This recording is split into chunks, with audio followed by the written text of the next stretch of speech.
থু উচ্চারণ করতে যে একটা আওয়াজ হয়, এই আওয়াজটা আউযুবিল্লাহি মিনাশ শাইতানির রাজিম পড়ে কোন দিকে? বাম দিকে 3 বার এইভাবে থুতু দেওয়া। তাহলে 1 নম্বর কাজ হলো ঘুম ভাঙার পরে, স্বপ্ন ভাঙার পরে আউযুবিল্লাহ পড়া। 2 নম্বর কাজ হলো বাম দিকে 3 বার থুতু দেওয়া। এরপরের কাজ হলো পার্শ্ব পরিবর্তন করা। আপনি বললেন যে হুজুর গত জুমায় না কইছেন ডান কাত হয়ে ঘুমাতে হয়। হ্যাঁ, আপনি ডান কাত হয়ে ঘুমন্ত ছিলেন, দুঃস্বপ্ন দেখলেন, ডান কাত অবস্থায় ছিলেন, বাম কাত পরিবর্তন করুন কিছু সময়ের জন্য, পরে আবার সুন্নাত তরিকা পালন করুন, ইনশাআল্লাহ সুন্নাত আদায় হয়ে যাবে। তো এই 3টা কাজ, 1 নম্বর হচ্ছে আউযুবিল্লাহ বলা, 2 নম্বর থু দেওয়া বাম দিকে, 3 নম্বর পার্শ্ব পরিবর্তন করা, 4 নম্বরটা হচ্ছে আগে যেটা বললাম স্বপ্নের কথাটা কারো কাছে না বলা। অনেক সময় স্বপ্ন হয় ভয়ঙ্কর, ব্যাখ্যা হয় সহজ, ইতিবাচক হয়, পজিটিভ হয়। এজন্য দুঃস্বপ্ন দেখলেই যার তার কাছে বলার দরকার নাই, পেরেশান হওয়ার দরকার নাই, যার দোকানেও বলারও দরকার। এবার আসেন কিছু কথা আমরা শুনি যেগুলো রুকিয়ার আবিষ্কারক যারা, রুকিয়া সম্পর্কে পারদর্শী যারা, অভিজ্ঞ বিজ্ঞ পণ্ডিত যারা, প্রাজ্ঞ ব্যক্তি যারা, তাদের তাজরিবা। ডাক্তাররা যেমন একটা রোগ নিয়ে এটার ট্রিটমেন্ট আবিষ্কার করে, এটার তাজরিবা করে, এই রোগের উৎপত্তি কেন হয়, এর থেকে মুক্তির উপায় কি, ডাক্তাররা যেমন এই ধরনের ট্রিটমেন্ট বা ঔষধপাতির আবিষ্কার করে, রুকিয়া যারা করে, ঝাড়ফুঁক যারা করে, তারা তাদের অভিজ্ঞতার আলোকে ব্যক্তিকে ঘুমের মধ্যে কিভাবে দুষ্ট জিন্নাতের পক্ষ থেকে আক্রমণ করা হয়, এই ধরনের কিছু ব্যাখ্যা তারা বলেছেন, সেগুলো আমরা শুনবো, জানবো ইনশাআল্লাহ।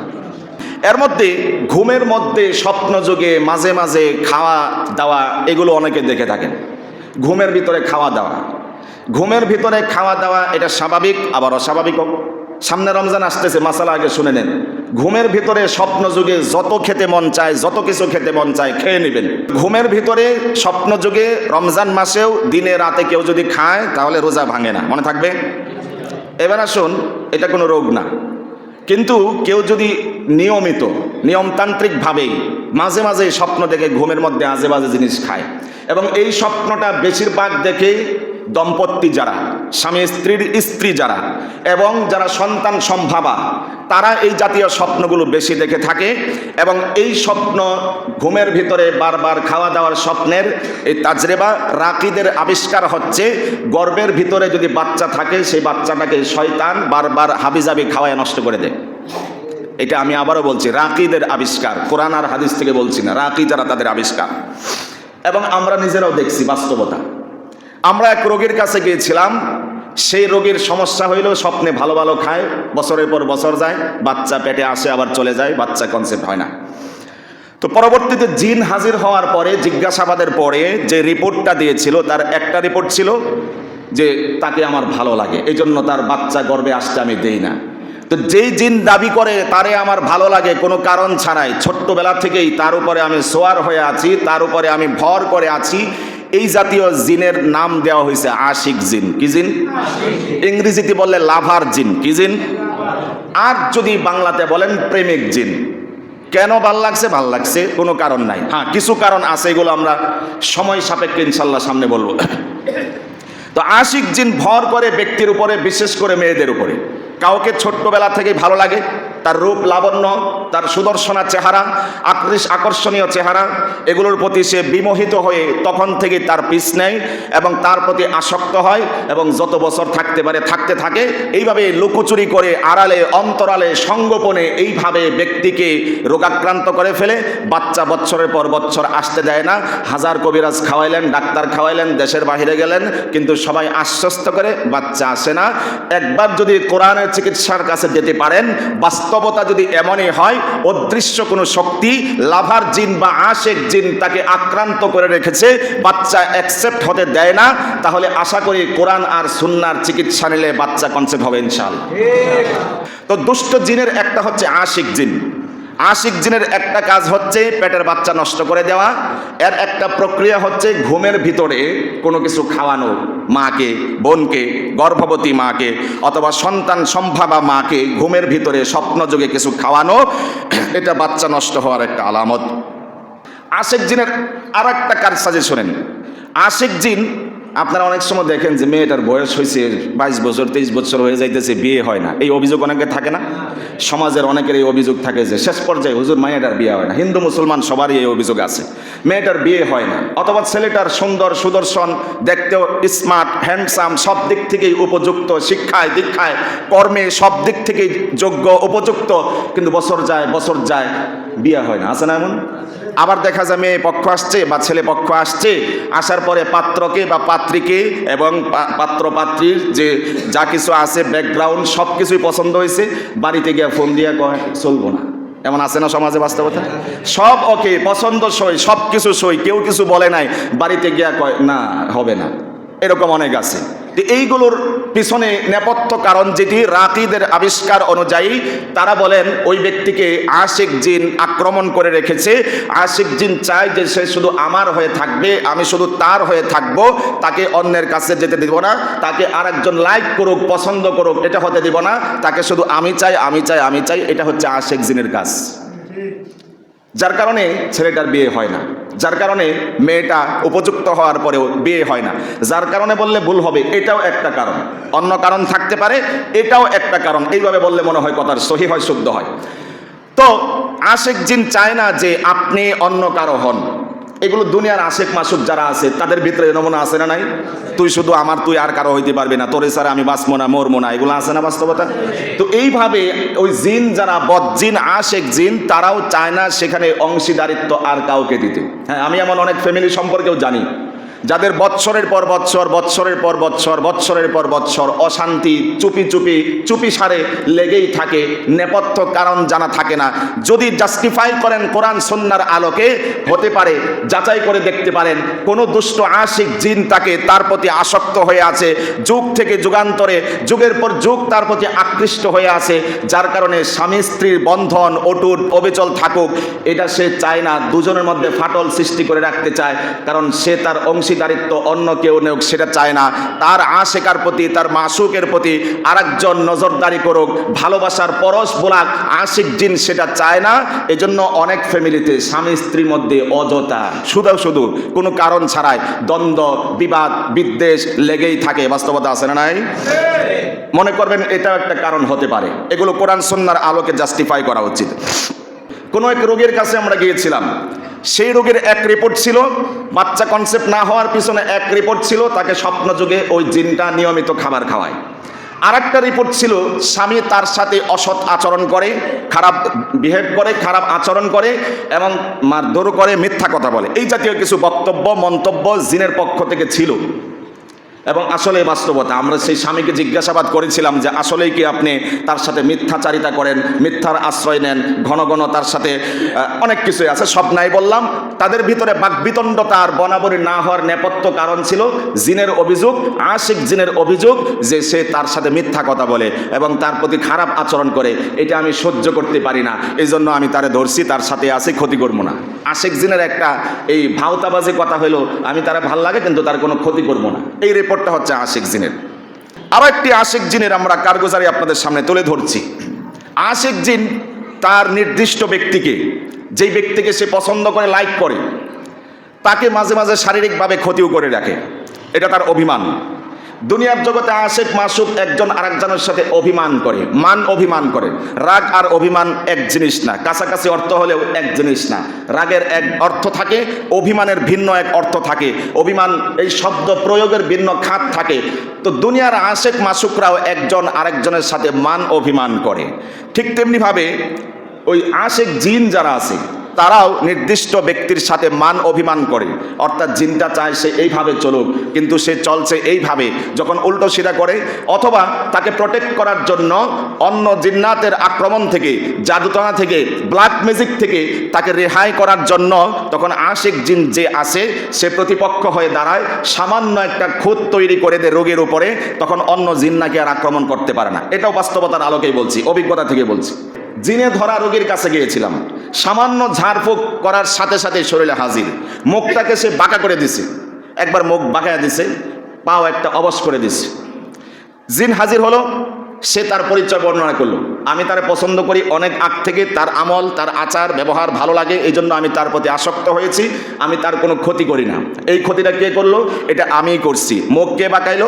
আমি করছি। পাওকে অবশ করলো? আমি করছি। কেন করলাম? কারণ শ্বশুর বাড়ির লোকেরা, মেয়ের শ্বশুর বাড়ির লোকেরা উঠে পড়ে লেগেছে, জাদুটনা করছে, ব্ল্যাক ম্যাজিক করছে, জিন্নাত বদজিন্নাত দিয়ে, তান্ত্রিক দিয়ে 4-5 জন মিলে তার উপরে জাদুটনা প্রয়োগ করার চেষ্টা করছে, যার কারণে এই জিন, আশেক জিন তার প্রোটেক্টর হয়ে এবার তাকে প্রতিরক্ষা করার চেষ্টা করছে যে আমি এই জন্য তাকে খুঁত করে দিলাম, খুঁত তৈরি করে দিলাম, যাতে করে অন্য জাদুকররা, ব্ল্যাক ম্যাজিক যারা করে তারা তাকে যেন আক্রমণ করতে না পারে। এজন্য মুখটা আমি বেঁকায় দিছি, পাওটা আমি অবশ করে দিছি, এটা করলে নাকি সে করতে পারবে না।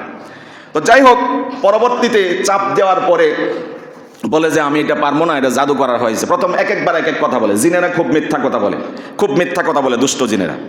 তো এই জিন তখন যখন চাপ প্রয়োগ করা হলো, কোরআনের ছোঁয়া তার কাছে আসলো, কোরআন পরে ঝাড়ফুঁক দেওয়া হলো, তখন জিন বাধ্য হয়ে তার মুখটাকে সাথে সাথে স্বাভাবিক করে দিল এবং পাওটাকেও সতেজ করে দিল। এই ট্রিটমেন্টের জন্য যদি ডাক্তারের কাছে যাইতেন কত লাখ খরচ হয়ে যাইতো, কার ঠিক ঠিকানা নাই।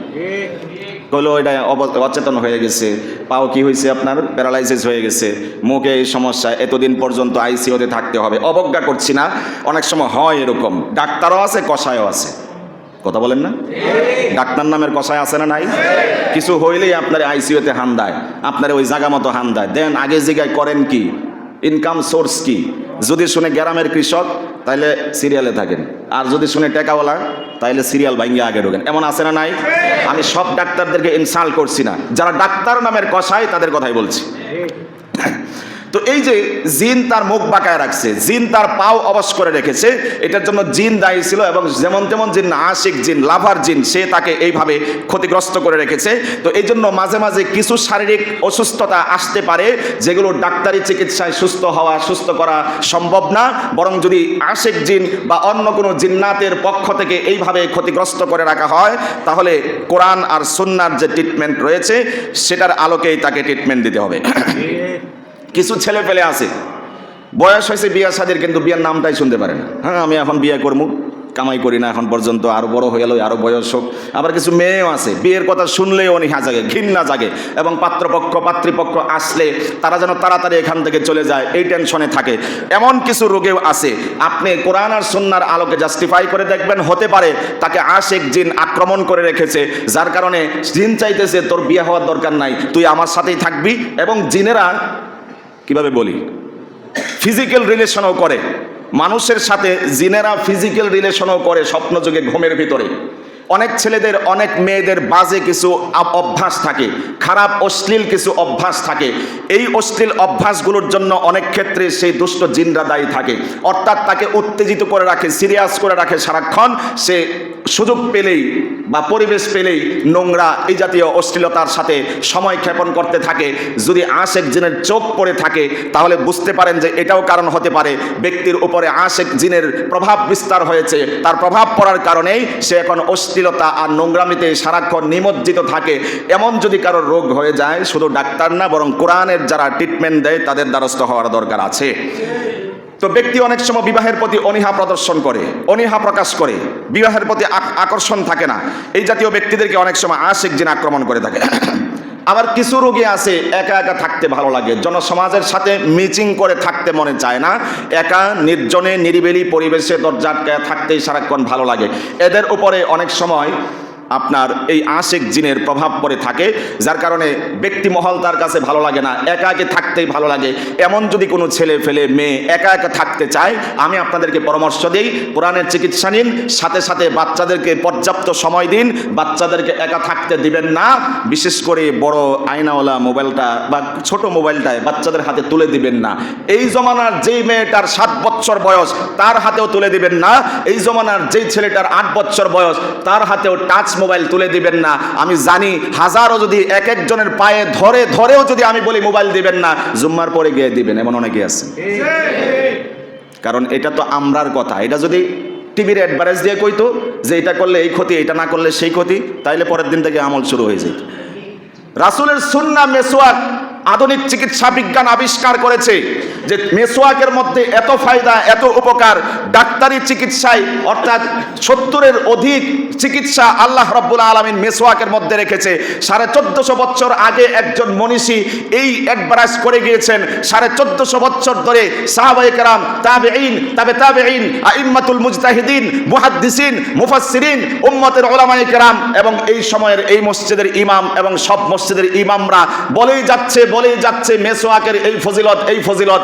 আমল নাই। টিভির অ্যাডভাইসে শুধু নতুন একটা ব্রাশের অ্যাডভাইস দিছে, পরের দিনে দোকানে হুমড়ি খায় যুবকেরা ওই ব্রাশটা কেনার জন্য। বাস্তবতা আছে না নাই? নবী বিশ্বাস নাই, আল্লাহ বিশ্বাস নাই, পরকাল বিশ্বাস নাই, টিভি যেটা কইছে এটাই বিশ্বাস। এই জন্যই হলফ করেই বললাম, একটু শক্তি আর এনার্জি নিয়েই বললাম, আমি যদি হাজারো নিষেধ করি বাচ্চাকে মোবাইল দিবেন না, আপনি জুম্মার পরেই দিবেন, কারণ খাবার আছে না জুম্মার পরে। বলবেন যে হুজুর খাই এই না, মোবাইলটা হাতে না দিলে খাই তুই চায় না। অভ্যাস তো আপনি করছেন। আগের বাচ্চারা তো একটু হাত নাড়া দিলেই তাকায় থাকতো, একটা ফুল ঝুড়ি উপরে থাকতো, নাড়াচাড়া করলেই তাকায় থাকতো, হাসতো মুস্কি। একটা ঝুনঝুনি থাকতো 5 টাকা দামের, একটু নাড়াচাড়া করলেই বাচ্চার কান্না বন্ধ হয়ে যেত। এখনো নতুন করে আমল করুন। ঝুনঝুনি যদি বাচ্চার কান্না বন্ধ করতে পারে, মোবাইল যদি বাচ্চার কান্না বন্ধ করতে পারে, সমস্ত শক্তির উৎস মহাগ্রন্থ, ঐশী গ্রন্থ আল কোরআন, সেটি যদি বাচ্চাকে অভ্যস্ত করতে পারেন, তার কর্ণকুহরে পৌঁছে দিতে পারেন, হলফ করে আজম বিল জজম করে বলতে পারি, কোরআনের আওয়াজ শুনে বাচ্চা অভ্যস্ত হলে কান্না অটোমেটিক বন্ধ হয়ে যাবে। কিন্তু আমল করার দরকার নাই। বাচ্চার সাথে আমরা পারি না। এমন বাবাই হয়েছি, এমন নানাই হয়েছি, এমন দাদাই হয়েছে, বাচ্চার সাথে আমরা পারি না। যাই হোক, যে কথা বলছিলাম, একা একা থাকে যে ছেলেরা মেয়েরা, একা থাকতে দিবেন না, মোবাইল ফোনে আসক্ত হতে দিবেন না। কিছু মানুষ আছে হঠাৎ শরীরটা ভালো লাগে, হঠাৎ খারাপ হয়ে যায়, হঠাৎ এমনটা হয়। মাথা ধরা, শরীরটা একটু অবসাদ বিরাজ করা, অবসাদ ফিল করা, ক্লান্ত শ্রান্ত শরীর ফিল করা, হঠাৎ মাঝে কোনো পরিশ্রম করেন নাই, ভালো লাগে না। এই জাতীয় ব্যক্তির প্রতি অনেক সময় আশিক জিনের কুনজর পড়ে থাকে, যার কারণে ব্যক্তি এই রোগে আক্রান্ত হয়ে থাকে। আশিক জিনের আরও একটি কথা বলছি, স্বপ্নযুগে আশিক জিনরা যাদের প্রতি আপনার প্রভাব বিস্তার করে থাকে, স্বপ্নে তারা অনেক সময় নিজেকে নির্জন জঙ্গলের মধ্যে দেখতে পায়। স্বপ্ন দেখতেছেন যে একটা জঙ্গলের মধ্যে, এবং এটা মাঝেই হয়, প্রায় সময় হয়। একদিন দেখে বললেন না যে হুজুর কইছে আমার আশিক জিনে ধরছে, এমন না। মাঝেই হয় যে অন্ধকারে আপনি বসে আছেন, যেখানে জনবহুল কেউ নাই, মানুষ নাই, কিচ্ছু নাই, শুধু জঙ্গল আর জঙ্গল, অথবা কোনো কবরস্থান, বিশাল আকৃতির কবরস্থান, সেই কবরস্থানে গিয়ে আপনি বসে আছেন। এই জাতীয় স্বপ্ন দেখলে তো আপনি ভয় পাইবেন। ভয়টা ভেঙে দিলাম। এই জাতীয় স্বপ্ন দেখা মানে আপনার উপরে বদজিন বা আশিক জিনের প্রভাব থাকতে পারে। জঙ্গল, নির্জন স্থানে নিজেকে দেখা, কবরস্থানে দেখা, ইত্যাদি। আবার ঘুমের মধ্যে অনেক সময় চেপে ধরে, এটাকে কি বলেন আপনারা? বোবায় ধরছে বলেন না? এগুলো হচ্ছে জিনের কাজ। এগুলো জিনের কাজ, বুক চেপে ধরে। কিছু তরিকা আছে। এক তরিকায় ঘুমের ভিতরে আল্লাহর হাবিবের যে ঘুমানোর পদ্ধতি আমরা আলোচনা করেছি সুন্নাহর আলোকে, এইভাবে যদি কেউ ঘুমাতে যান, আমি আমার অভিজ্ঞতার আলোকে বলছি, ইনশাল্লাহ আপনাকে জিন্দেগিতে কোনোদিন বোবায় ধরবে না। নবীর ট্রিটমেন্টটা মানতে হবে। কোন কাত হয়ে যেন শুইতে হয়, কোন হাত যেন ডান হাতটা ডান গালের নিচে রাখতে হয়। এরপরে দোয়া।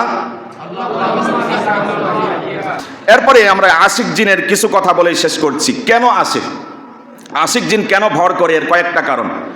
অপবিত্র অবস্থায় যারা বেশি থাকেন, এটার মর্ম কথা এইভাবে হতে পারে, যারা প্রাপ্ত বয়স্ক বা প্রাপ্ত বয়স্কা, যেহেতু ছোট বাচ্চারা আছে এত খোলামেলা বলা যায় না, যারা বুঝে নেবেন।